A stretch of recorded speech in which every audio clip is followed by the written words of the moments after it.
میرا نام کاشف ہے اور یہ میری سچی کہانی ہے۔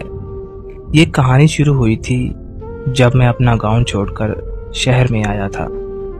میں ایک گاؤں کا لڑکا تھا اور اپنا گاؤں چھوڑ کر شہر میں آ کر رہنے لگا تھا۔ جب میں اپنے گھر والوں کو شہر کی باتیں بتاتا تو میرے سب گھر والے کہتے ہمیں بھی شہر جانا ہے، اور ایک دن ابو نے فیصلہ کیا کہ ہم گاؤں چھوڑ کر شہر میں جا کر رہیں گے۔ تو اس طرح ہم سب گھر والے شہر میں آ کر رہنے لگے۔ شہر میں آ کر ایک کرائے کا مکان لیا اور وہاں پر رہنے لگے۔ میرا ابھی یہاں پر کوئی دوست نہیں تھا، تو اس لیے میں گھر سے کم ہی باہر نکلتا تھا۔ پھر آہستہ آہستہ میرے دوست بننے لگے اور ہم ایک دوسرے کے گھر آنے جانے لگے۔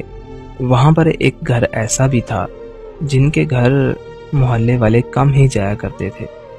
میں نے اس گھر پر نظر کی تو مجھے ایک لڑکی وہاں پر دکھی جس کی شادی ہو چکی تھی۔ وہ اپنے ماں باپ کے گھر میں رہتی تھی کیونکہ اس کا شوہر باہر کے ملک میں تھا۔ وہ مجھے بہت اچھی لگی۔ ایک دن میں ان کے گھر گیا۔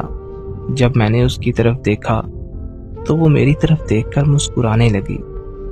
اس کے مسکرانے سے مجھے اس سے محبت ہو گئی، لیکن 2 مہینوں کے بعد میری بھی شادی ہو گئی۔ شادی کے کچھ دنوں کے بعد مجھے اس کی یاد آنے لگی۔ اس کا وہ مسکرانا یاد آنے لگا۔ میرے دل میں اس کے لیے محبت پیدا ہو گئی۔ اب میں سوچنے لگا کہ میں اس سے کس طرح بات کروں، تو میں اس کا نمبر ڈھونڈنے لگا تاکہ میں اس سے بات کر سکوں۔ تو آخر کار مجھے اس کا نمبر مل ہی گیا۔ تو میں نے اسے میسج کیا تو اس نے پوچھا کون؟ میں نے اسے کہا میں انسان ہوں۔ وہ کہنے لگی سیدھی طرح بتاؤ کون ہو، ورنہ میں بلاک کر دوں گی۔ میں نے اسے کہا اچھا بتاتا ہوں، پہلے یہ بتاؤ کہ آپ کسی کو بتاؤ گے تو نہیں؟ اس نے کہا ٹھیک ہے میں نہیں بتاؤں گی۔ تو میں نے اسے بتایا کہ میں کاشف ہوں۔ وہ سمجھ گئی کہ یہ تو ہمارا ہمسایہ ہے۔ تو اس نے کہا ہاں جی بولو، کیوں میسج کیا آپ نے؟ میں نے اس سے کہا مجھے آپ سے بات کرنی ہے۔ اس نے کہا ہاں جی بولو، کیا بات کرنی ہے؟ میں نے بہت ہمت کر کے اسے کہا کہ مجھے آپ سے محبت ہو گئی ہے۔ تو وہ غصے میں آ گئی اور کہنے لگی تم پاگل ہو گئے ہو، میں ایک شادی شدہ عورت ہوں اور تمہاری بھی ابھی شادی ہوئی ہے، یہ تم کس طرح کی باتیں کر رہے ہو؟ میں نے اسے کہا تو اس میں کیا ہے، کوئی بات نہیں۔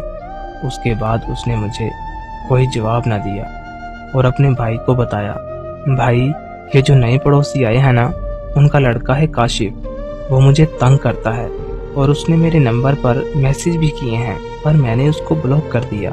پھر اس کے بھائی نے میرے ساتھ لڑائی کی۔ کچھ دن گزرے تو مجھے اس کی یاد پھر سے آنے لگی، تو میں نے ایک نیا نمبر لیا اور پھر سے اس کو میسج کیا کہ پلیز میری بات تو سنو۔ میرے کافی ترلے کرنے پر اس نے مجھ سے بات کی۔ اس طرح کچھ دنوں تک ہماری بات ہوتی رہی۔ وہ مجھے کبھی جواب دے دیتی اور کبھی نہ دیتی۔ میں اس کے ساتھ بات کرنے کو ترستا رہتا۔ ایک دن میرے کسی دوست نے میرے موبائل میں اس کا نمبر دیکھ لیا اور میرے موبائل سے اس کا نمبر نکال کر اس کو کال کر دی۔ وہ کال کرنے کی وجہ سے اس کے گھر میں کافی لڑائی ہوئی۔ تو مجھے اس نے میسج کیا کہ تم نے یہ اچھا نہیں کیا، آج کے بعد مجھے میسج مت کرنا۔ میں نے اس سے پوچھا کہ کیا ہوا، مجھے بتاؤ تو صحیح، لیکن اس نے مجھے کچھ نہیں بتایا اور مجھے بلاک کر کے اپنا نمبر تبدیل کر لیا۔ میں بہت پریشان ہو گیا کہ اب میں کیا کروں، اس سے کیسے بات کروں گا؟ تو میں نے اس کا نمبر ڈھونڈنا شروع کیا، تو آخر کار مجھے اس کا نمبر مل ہی گیا۔ میں نے اس کے نئے نمبر پر میسج کیا تو اس نے پوچھا کون؟ میں نے اسے کہا پلیز مجھے بلاک مت کرنا، آپ کو خدا کا واسطہ۔ تو وہ سمجھ گئی کہ میں کاشف ہوں۔ اس نے کہا مجھے میسج مت کرو، میں بہت غصے میں ہوں۔ میں نے اس کے بہت ترلے کیے کہ پلیز میری بات تو سنو۔ تو اس نے بولا جی بولو، کیا بات ہے؟ میں نے اسے پوچھا کہ کیا ہوا تھا، آپ نے مجھے بلاک کیوں کیا؟ لیکن اس نے مجھے نہیں بتایا۔ اس طرح پھر سے ہماری بات ہونے لگی اور کچھ دن بات ہونے کے بعد میں نے اسے پھر کہا کہ مجھے آپ بہت اچھے لگتے ہو، مجھے آپ سے بات کرنا بہت اچھا لگتا ہے۔ تو اس نے کہا، لیکن تم مجھے